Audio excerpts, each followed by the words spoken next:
yang ingin bertanya. Ya, silakan Bapak.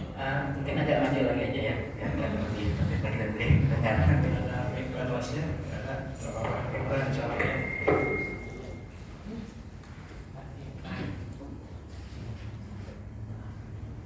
Silakan Pak. Assalamualaikum warahmatullahi wabarakatuh. Waalaikumsalam warahmatullahi wabarakatuh. Nama saya Suparno. Pak Suparno.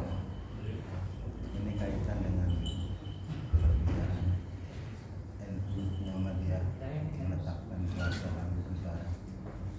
Kencang Pak.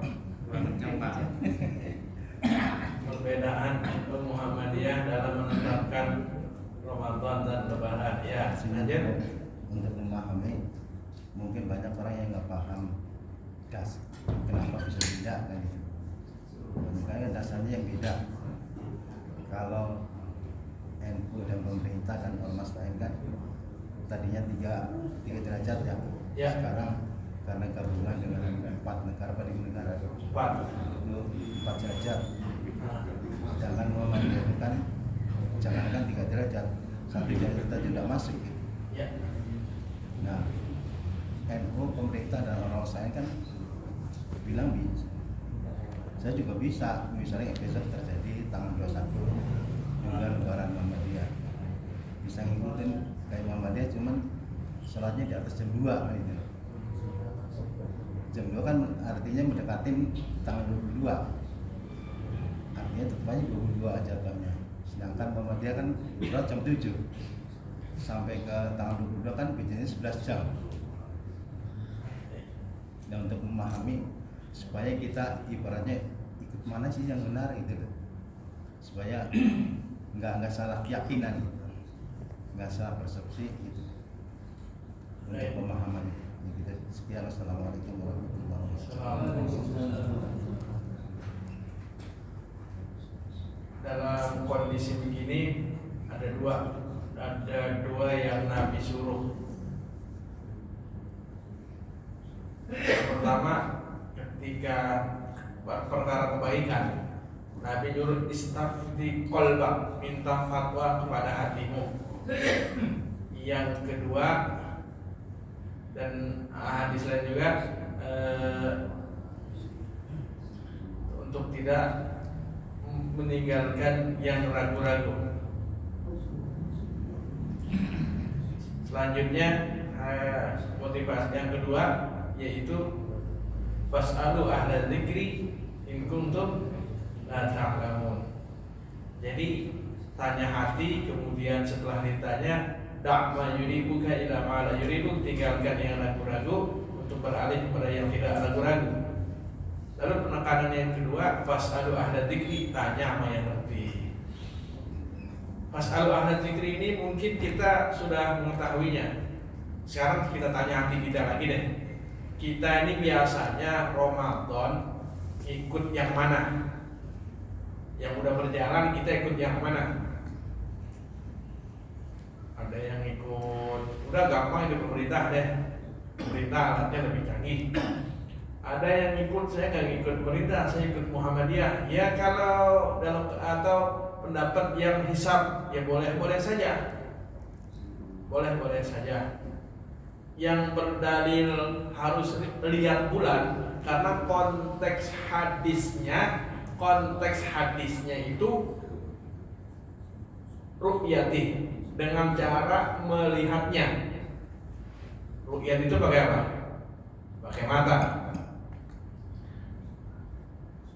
Tapi ada yang menafsirkan ru'yat itu tidak harus dengan mata, tapi dengan ilmu. Contoh, kita sholat isya jam berapa tadi? Jam 7 lewat 24. Tahu jam 7.24 itu apakah kita ngelihat matahari sudah nggak ada cahayanya, apa ngikutin hisab? Hisab. Jadi semangat nih ikut hisab. Maghrib jam berapa?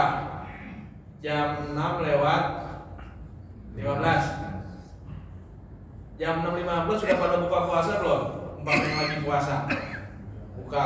Udah ngelihat matahari? Padahal masuk waktu maghrib itu matahari terbenam. Kita melihat matahari apa hitungan jam? Hitungan jam. Kalau masuk Ramadan pakai hitungan hisab apa ngelihat bulan?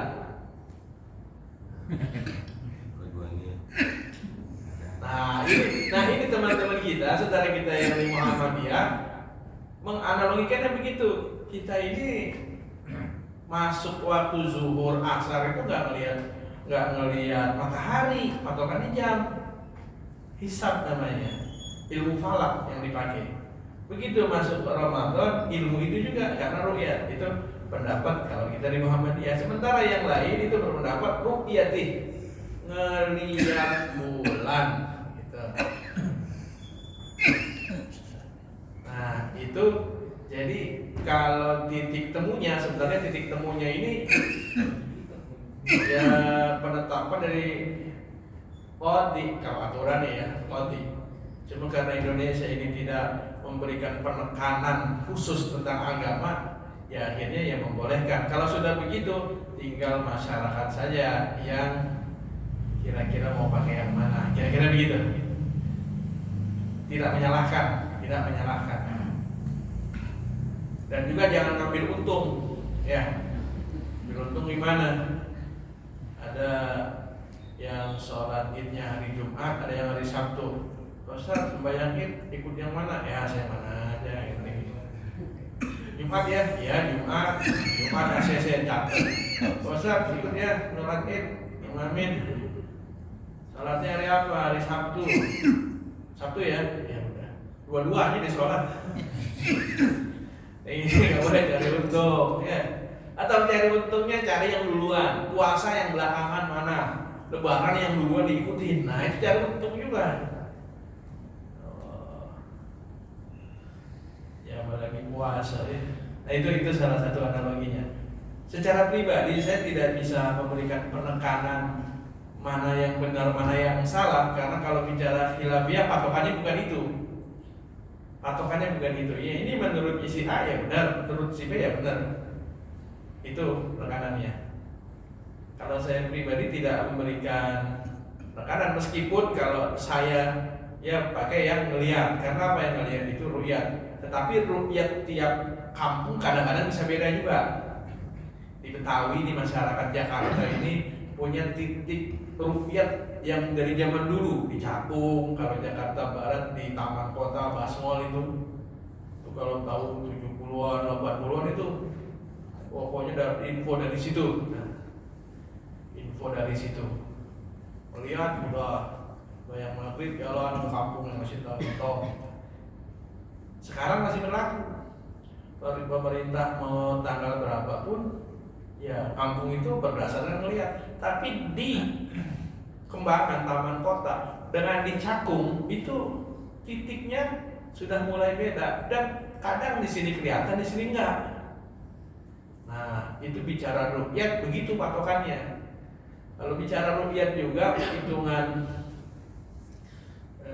perjalanan safar 85 kilo itu bisa beda.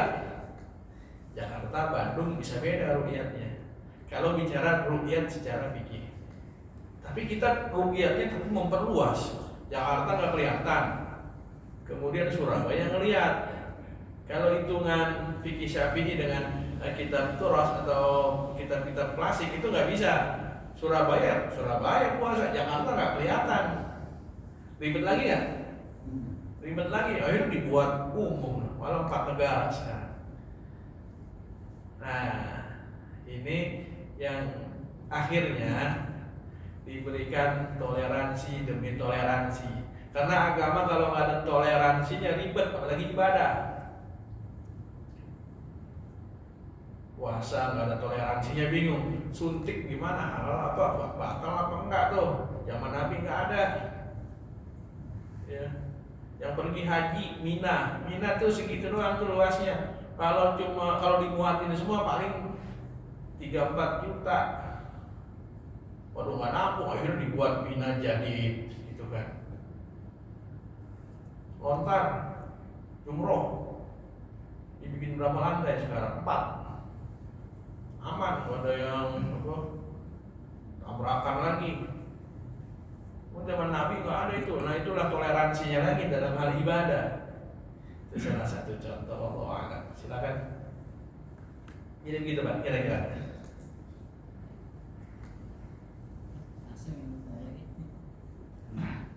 Ya, boleh, silakan. Assalamualaikum warahmatullahi wabarakatuh. Waalaikumsalam warahmatullahi wabarakatuh. Tadi menurut Pak Ustadz, puasa yang berkualitas itu puasa yang bisa mengendalikan hati. Puasa dengan kualitas terbaik itu ketika kita bisa mengendalikan hati kita. Tapi bagaimana ketika hati kita itu suka terbesit seperti ceritanya Hasan Al-Basri tadi? Dan kita kan kadang suka terbesit ketika kita melihat orang yang kayak Hasan Al-Basri tadi. Oh ini udah waktunya sholat, masih sholat aja. Dan apabila itu terjadi kepada kita gitu, itu bagaimana cara mengondisikannya, dan apakah pahala puasa kita bakal berkurang? Sekian, Assalamualaikum warahmatullahi wabarakatuh. Waalaikumsalam. Pertanyaannya mirip sahabat yang nanya. Cuma konteksnya ketika membaca ayat di surah Al-Baqarah ayat terakhir, lillahi ma fis samawati wa ma fil ard, terus wa in tubdu ma fi anfusikum aw tukhfuhu yuhasibkum billah. Wa in tubdu ma fi anfusikum, apabila kalian menampakkan apa yang ada dalam diri kalian, seneng sama orang, benci sama orang, ngomongin orang, ditampakkan, aw tukhfuha, atau di dalam hati, dihisab sama Allah. Dengar begitu sahabat merinding. Ya kita kan kadang kalau ketemu teman, jangankan sama teman Pak, kita nih ya, orang kita nggak kenal aja kita omongin. Orang gitu amat, kenal nggak kita omongin. Kadang fisiknya, lucu amat, orang hidungnya miring gitu ya, kan gitu. Kita nggak kenal, kita omongin. Maka Rasul nyuruhnya untuk banyak istighfar ketika terlintas itu. Ketika terlintas itu istighfar. Ketika terlintas seperti itu, astagfirullah. Nih, bersihin hatinya. Kalau batal puasa, tubuh zohir puasa batal, ya sudah batal. Cuma kalau bicara batiniah yang batal, dia segera bisa ditambal dengan istighfar. Puasa, kalau puasa ngomongin orang, ingat lagi puasa, astagfirullah. Nah itu tuh nambalnya begitu. Ya mirip-mirip sama orang lupa ya. Orang lupa mau makan. Puasa tuh stop. Begitu jadi. Cuma kalau dalam pendapat lain ya, kalau melihat ada orang yang lupa, negornya ntar ketika dia selesai makan, khawatir slot katanya. Tanggung. Coba kita bayangin. Menurut begini, woi puasa, jadi malah belum minum lagi. belum minum, orang itu ntar aja mau minum tanggung gitu kan. Itu kira-kira seperti itu. Nah kalau bicara konteks ini kita ini kayaknya ya Allah puasa kita jauh dari kualitas. Kenapa sih kita harus membahas seperti itu? Nah ini konteksnya. Kalau kita melihat ibadah tuh melihatnya yang tinggi, jangan lihat yang bawah. Kalau melihatnya yang tinggi, kita merasa kurang ibadah. Nah ini jadi motivasi. Sombongnya rada hilang. Dengar cerita sahabat lagi sholat khusyuk banget. Kalau kita ingat itu sholat kita masih jauh.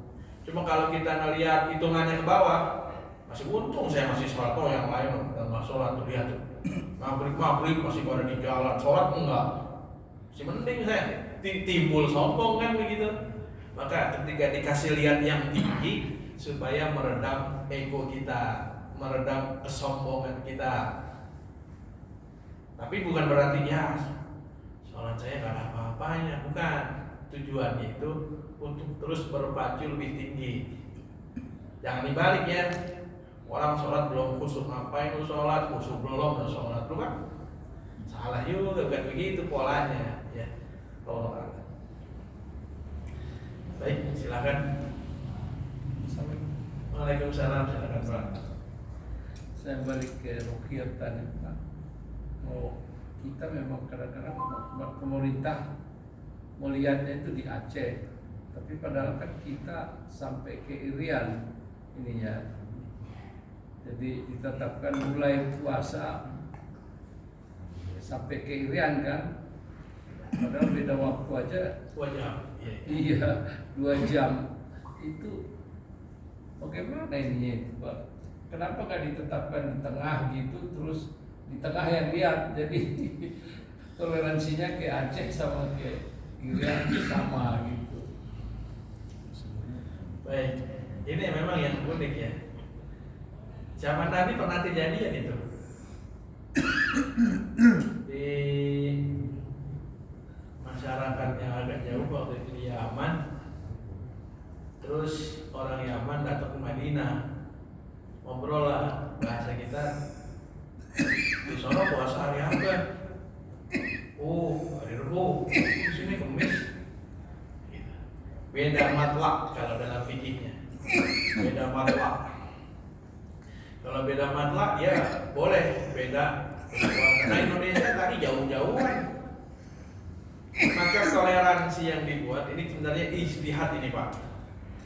Ijtihad ulama mencari jalan tengah. Kalau mencari jalan tengah ya meskipun ada yang menyaksikan juga di Aceh nggak kelihatan, di Papua kelihatan. Kalau di Papua lebih lambat atau lebih cepat?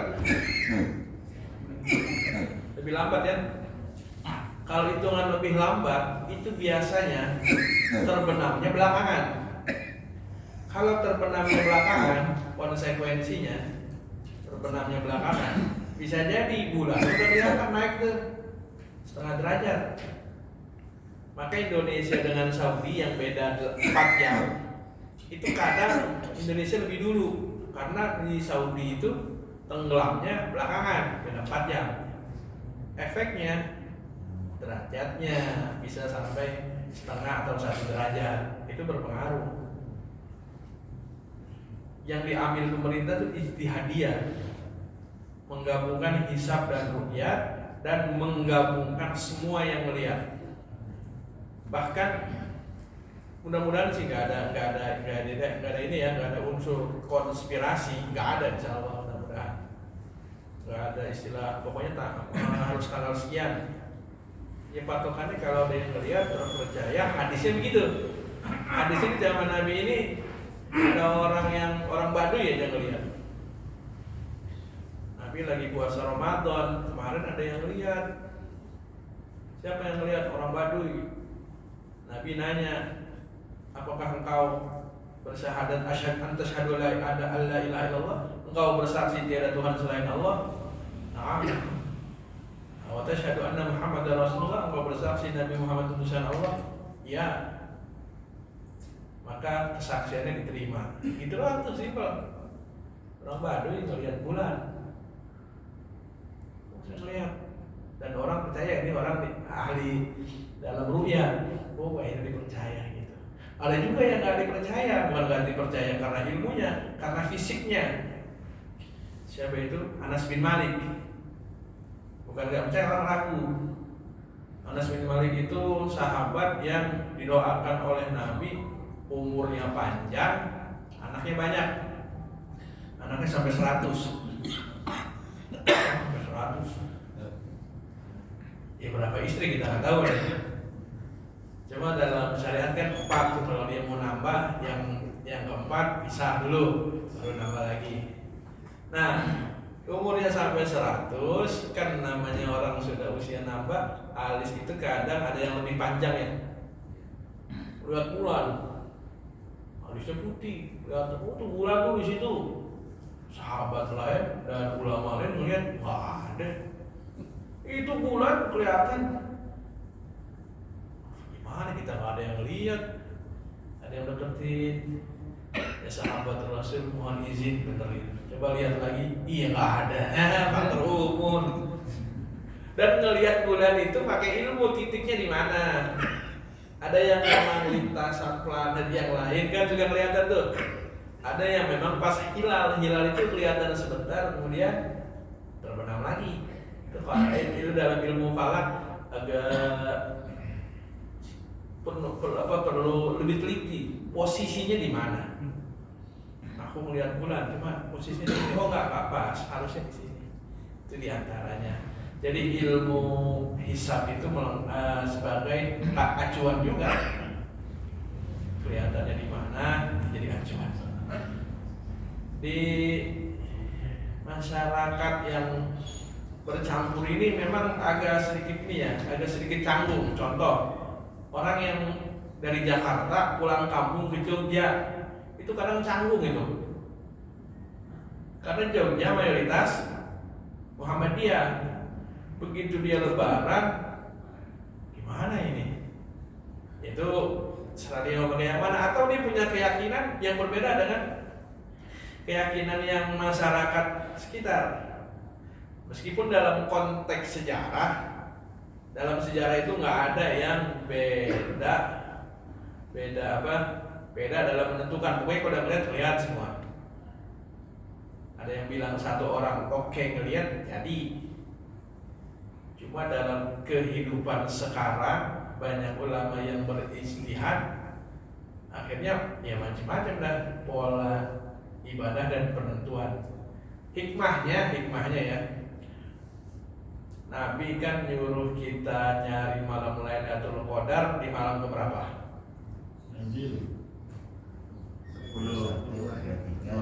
Lebih spesifik 1 sampai 10. Malam ganjil 1 sampai 10. Jadi dalam hadis lain nabinya itu dari malam 21 tuh di start. Maknanya Nabi nggak begitu genap kendor ganjil semangat, enggak, semangat terus selama 10 terakhir Ramadan. Hikmahnya ngajarin umat-umat setelahnya tuh, umat-umat belakangan yang nanti Ramadannya beda-beda, nyarinya di 10 terakhir, mau genap mau ganjil semangat terus gitu kan. Ntar kalau umpama begini nih, Lailatul Qadar jatuh malam ganjil atau 27 versi mana? Yang Muhammadiyah atau yang NU? Tanya aja malaikatnya pro NU atau Muhammadiyah? Repot lagi kan? Itu makanya Nabi suruh nyari malam Lailatul Qadar dan dirahasiakan 1 sampai 10 malam terakhir, nggak lihat ganjil genap. Terus secara umum ya, meskipun secara khusus cari malam ganjil, tapi secara umum 10 terakhir supaya itu menghilangkan keraguan itu. Terus malamnya versi mana? Malam Saudi, Indonesia, apa Amerika? Amerika sekarang jam 8 pagi ya. Kita masih malam, berarti Amerika kalau malam sekarang nih nggak pagi nih Lailatul Qadar, ya masih siang. Nah, itu diantaranya. Jadi hikmah yang luar biasa ini ternyata sekarang mulai ternyata begitu ya. Akhir zaman ini banyak beda-beda pendapat. Kalau dulu beda pendapat kampung ya orang nggak jauh-jauhan. Madinah sama Yaman jauh komunikasinya. Sekarang ya bisa live langsung, bisa beda. Sekarang puasa di sana belum kan gitu. Maka itulah diantara hikmahnya. Kalau Amerika beda 12 jam ya. 12 jam. 12 jam itu posisi Amerika sekarang Rabu pagi atau Kamis pagi? Rabu pagi. Rabu pagi. Berarti sini dulu ya. Sini dulu. Kalau mau diakalin boleh. Sahurnya di Papua, bukanya di Aceh. Jadi gitu ya. Duluan. Jadi puasanya lebih singkat. Baik, silakan kalau masih ada. Ustaz, dikit lagi, ini hanya informasi aja apa itu ruqyah itu boleh dari atas gunung gitu atau harus apa ada ketentuan? Jadi saya nggak pernah dengar. Ketentuan ruqyah itu di posisi yang dataran tinggi memang. Ada alat ukur kan ya, kalau sekarang tuh dengan ketinggian MDPL kan di bawah permukaan laut. Ya. Itu ada titik tertentu. Yang kedua, posisinya itu bersih daripada hal-hal yang mengganggu penglihatan. Maka disitulah titik bulan gampang dilihat, lapang, kelihatan jelas. Kelihatan jelas bukan di atas saja tapi di sekitarnya. Maka dibutuhkan bangunan tinggi. Itu hikmah diantara mengapa masjid-masjid itu pakunya menara. Hikmahnya ya buat ru'yat juga, kelihatan atau enggak. Dan cari dataran tinggi, lihat gitu. Sebagai bentuk ya kehati-hatian. Meskipun sekarang ada teropong juga ya. Teropong pun nggak asal teropong tadi. Ada posisinya. Uniknya lunar system atau sistem hijriah kan pakainya lunar system. Kalau Masehi pakainya solar system, sistem perputaran matahari. Yang bulan ini setiap tahun itu bisa berubah-ubah. Ya matahari pun demikian. Tapi dibakukan karena tidak fokus kepada ibadah. Tidak bergantung ibadah, jadinya ya dibakukan saja demikian. Itu kira-kira. Silakan. Ya. Oh ya boleh. Bismillahirrahmanirrahim. Assalamualaikum warahmatullahi wabarakatuh. Waalaikumsalam warahmatullahi wabarakatuh. Warga sini Pak. Oh iya, silakan Pak. Ada 2 pertanyaan sih Pak yang mungkin ya sedikit untuk mungkin saya bisa lebih ini lagi Pak. Yang pertama masalah kunut Pak.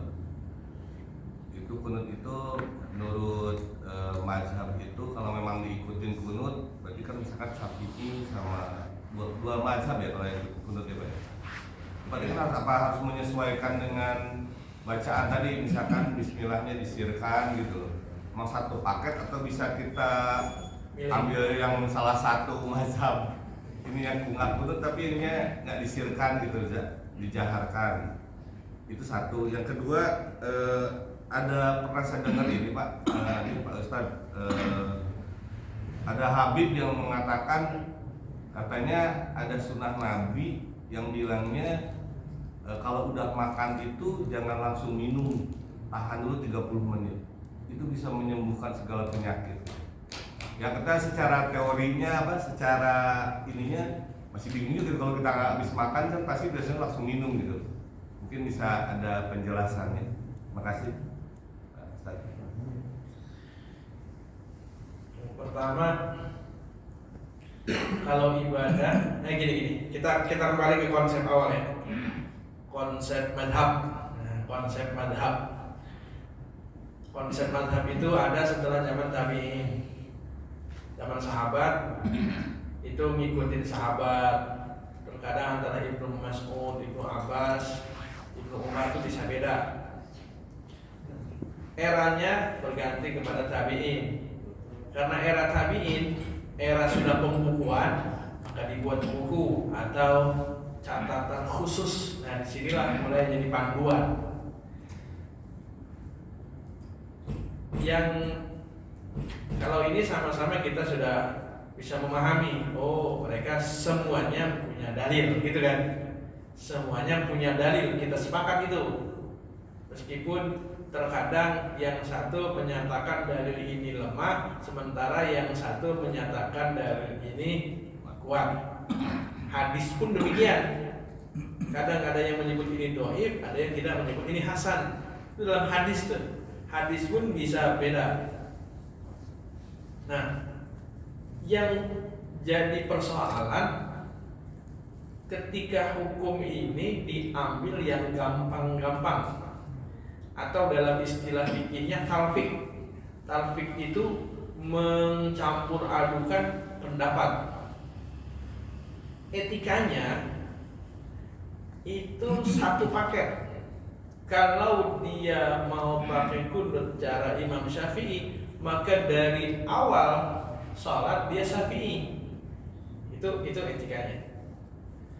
ketika dia lakukan separuh-separuh akan membingungkan jamaah. Ini orang baca Fatihahnya, Bismillahnya sir, tiba-tiba kok pakai kunut. Ini ikutin yang mana? Oh, saya mengikuti Nabi pakai semua. Etikanya biar jamaah nggak bingung. Itu diantaranya begitu.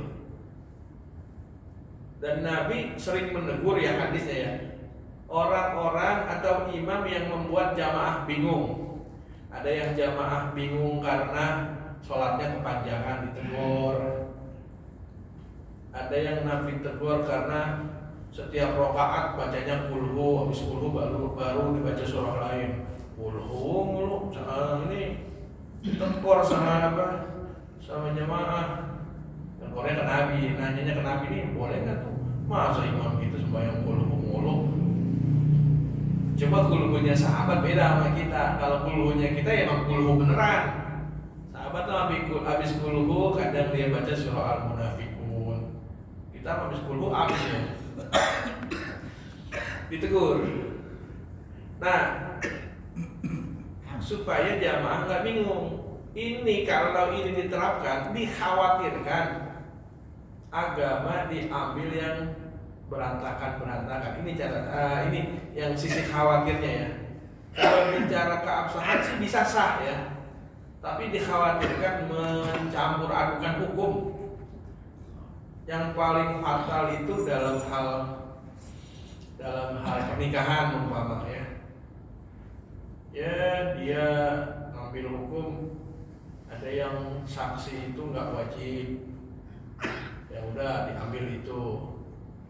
Tapi khutbah nikah wajib.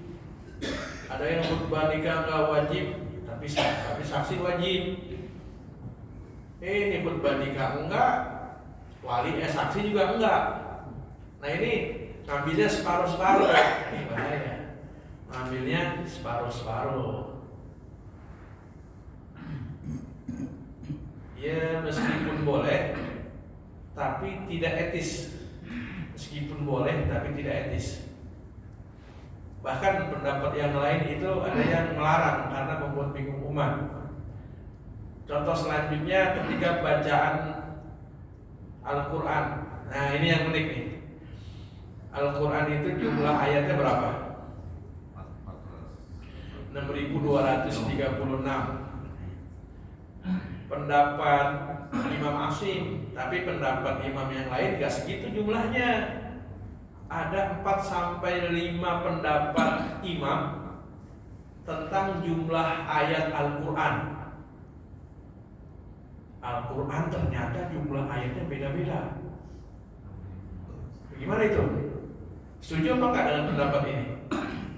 Dan ternyata bukan berarti ayatnya nambah atau kurang, bukan. Cuma bedanya di potongannya doang.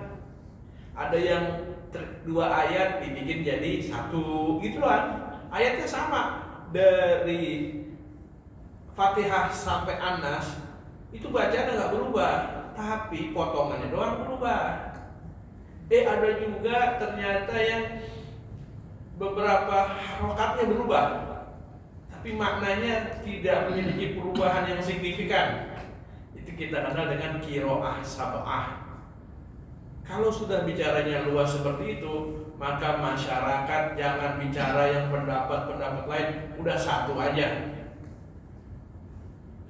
Kita baca yang Imam Asim, maka wajar ketika ada nya itu coba bismillahi majreha. Coba kalau yang lain bisa jadi wadduha walaili idza saja, begitu. Oh kita nggak begitu, udah masyarakat umat dibikin aman, itu diantaranya. Maka ada juga beberapa negara yang mengambil langkah itu. Contoh di Brunei. Brunei pemerintahnya menetapkan mazhab Syafi'i. Ada orang Indonesia begitu sholat subuh nggak pakai kunut, bicara sah, cuma ditegur sama aparat setempat. Bahasanya sih begini, janganlah buat gaduh masyarakat, karena biasa di sini kunut itu. Dan kita mau coba-coba di tempat yang nggak biasa kunut bikin gaduh juga. Tujuannya seperti itu. Jadi konteksnya bukan sah atau tidak sah, konteksnya adalah kebiasaan masyarakat setempat. Terkait mencampur, etikanya tidak begitu. Yang kedua tadi terkait apa? Nabi kalau habis makan Iya, katanya 30 menit, betul. Ini pendapat yang pernah saya dengar pula dan beberapa ulama pun menganjurkan demikian. Saya secara hadis belum ketemu sumber hadisnya. Tapi dari sisi orang yang menyatakan sih kredibel. Cuma saya pribadi belum menemukan, apa mungkin saya belum banyak baca, itu saja mungkin. Kalau dilihat, oh mungkin ada sisi bagusnya dari sisi enzim yang bekerja sebelum cair dan sebagainya, bagus. Cuma sisi hadisnya aja yang belum ketemu gitu. Kalau memang sisi hadisnya nggak ketemu, sisi manfaat ketemu boleh juga. Tapi tidak bisa langsung disebut sunnah Nabi juga ya. Ada yang memang orang dapatnya dari mimpi, itu untuk dia pribadi bisa diamalkan. Cuma untuk orang di luar dia, itu bagaimana dia menyikapinya saja. Orang bertemu Nabi, kemudian Nabi memberikan doa seperti ini. Yang lain ya boleh percaya, boleh nggak. Cuma ini nggak masuk konteks namanya hadis gitu. Untuk dia bisa dijadikan pedoman. Itu diantaranya. Allah a'lam. Ya, silakan. Assalamualaikum warahmatullahi wabarakatuh. Waalaikumsalam warahmatullahi wabarakatuh. Berkaitan dengan penentuan bulan Ramadan, itu kan tadi Ustaz bilang hadisnya itu kan melihat dengan mata. Masa iringan dengan kecanggihan teknologi, kemudian pemerintah membuat suatu alat yang namanya teropong ya Pak, kalau nggak salah. Itu bagaimana Pak keabsahan atau kesahihannya dengan menggunakan alat teropong, sedangkan di situ hadisnya kan perintahnya melihat dengan mata. Kenapa nggak mungkin membuat suatu tempat aja yang agar supaya bisa dilihat dengan jelas gitu, dengan menggunakan mata? Kalau malah teknologi yang dibuat dan digunakan itu. Pertanyaan Bapak sindiran juga dari teman-teman Muhammadiyah. Udah pakai mata Pak, kalau melihat bukan pakai teropong. Kalau mau bicara hadis begitu, contoh. Ini hadis sahih, riwayat Imam Muslim. Nabi pernah menegur sahabat yang ketika sholat sendalnya dibuka. Nabi pernah menegur sahabat yang lagi sholat sendalnya dibuka. Sahabat buka sendal gara-gara ngelihat Nabi sholat buka sendal. Nabi ngimamin, sendalnya dibuka. Sahabat pada buka sendal. Selesai sholat ditegur, kenapa kalian buka sendal? Saya ngelihat engkau buka sendal ya Rasul. Oh, kalau saya buka sendal karena di sendal saya ada najisnya. Dikasih tahu sama Jibril. Nah, konteks hadis ini berarti ini jangan sampai salah konteks ya. Berarti kalau yang sholat nggak pakai sendal diomelin loh. Ini kan hadisnya begini. Berarti jangan ngambil secara keseluruhan. Berarti yang sholat lepas sendal makruh karena banyak Nabi ngomelin sahabat yang sholatnya lepas sendal. Waduh, gimana nih hadis ini? Iya, Imam Muslim. Nah, berarti ya konteks era tersebut. Karena apa? Dulu sholatnya pakai sejadah apa enggak? Enggak. Lantainya tanah apa sudah keramik? Tanah pasir. Maka sholatnya pakai sendal. Sekarang menerapkan hadis itu di masjid ini, apa yang terjadi? Diomelin merbot. Gak usah merbot nyaman.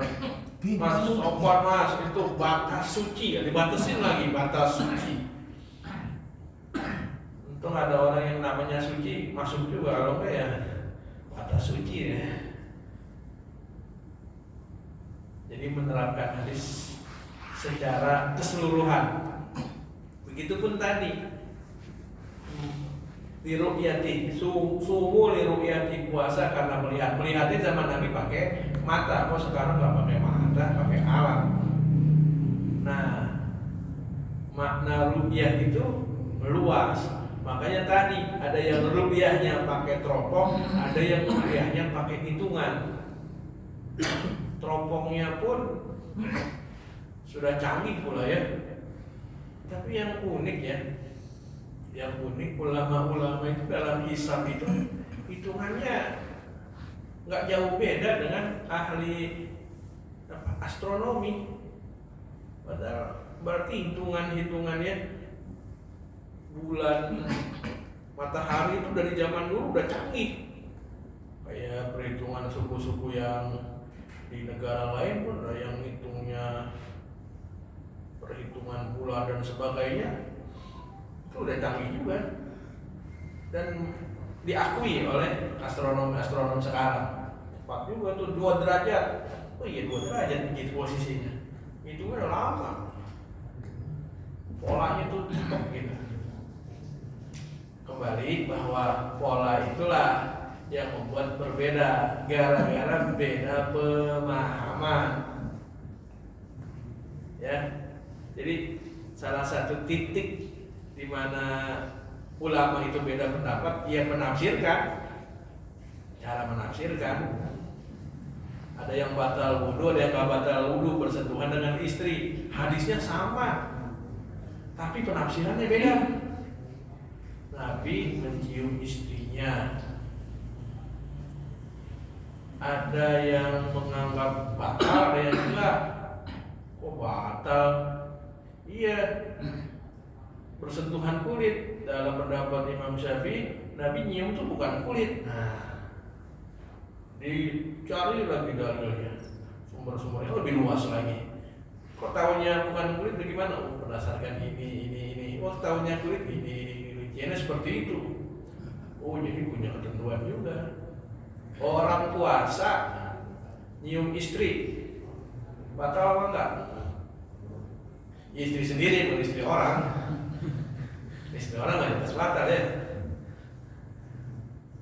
Oh, itu ada sahabat Nabi, kalau sahabat Nabi ada yang ditanya seperti itu. Ada datang kakek-kakek, ya usia 60-an lah, ditanya nyium istri batal apa enggak? Enggak batal. Datang lagi anak muda, ya saya nyium istri bagaimana hukumnya? Batal. Muridnya kaget. Kok 2 orang datang jawabannya beda-beda. Si itu bininya udah tua, itu juga tua, ya kurang nafsu, jadi nyiumnya nggak batal. Ini masih muda, setruknya masih tinggi, ya batal ya. Jadi terkadang kondisi itulah yang membuat perbedaan.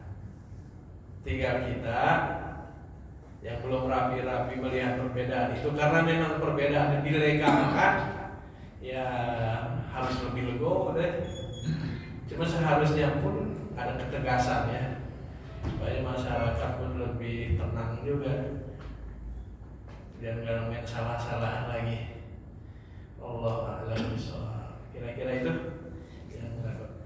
Terima kasih, dan saya bangga dengan ini pengajian di Al-Muttaqin.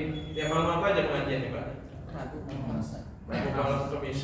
Biasanya di tempat lain kalau maghrib udah selesai, isya pertanyaan udah bubar.